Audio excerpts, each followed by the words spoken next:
Ba'zi ichak operatsiyalarida ichak darhol tikilmaydi. Buning o'rniga esa qorin devorida sun'iy teshik hosil qilib, o'sha joydan chiqarib qo'yiladi va kolostoma qilinadi. Bu Hartman operatsiyasi deyiladi.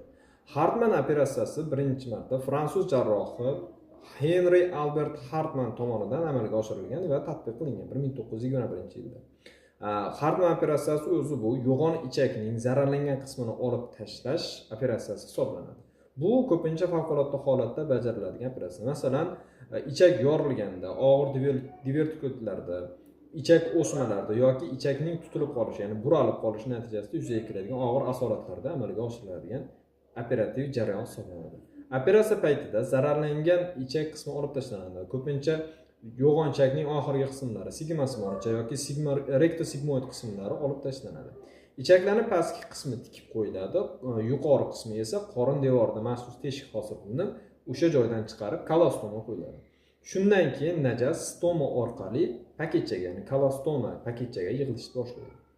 Bu usul bilan asosan bemorni infeksiya yoki peritonitdan saqlab qolish uchun amalga oshiriladi. Odatda bu operatsiyalar og'ir kasalliklarda, ya'ni xavfli o'smaning oxirgi davrlarida amalga oshiriladigan yordamchi operativ jarayon hisoblanadi.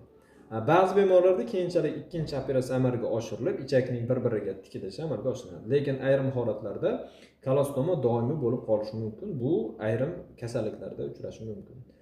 Shuning uchun ichak kasalliklarini erta aniqlash eng muhim usullardan biri hisoblanadi. Video foydali bo'lgan bo'lsa, yaqinlaringizga ulashing. Shunday foydali videolarni yo'qotib qo'ymaslik uchun sahifamga obuna bo'ling.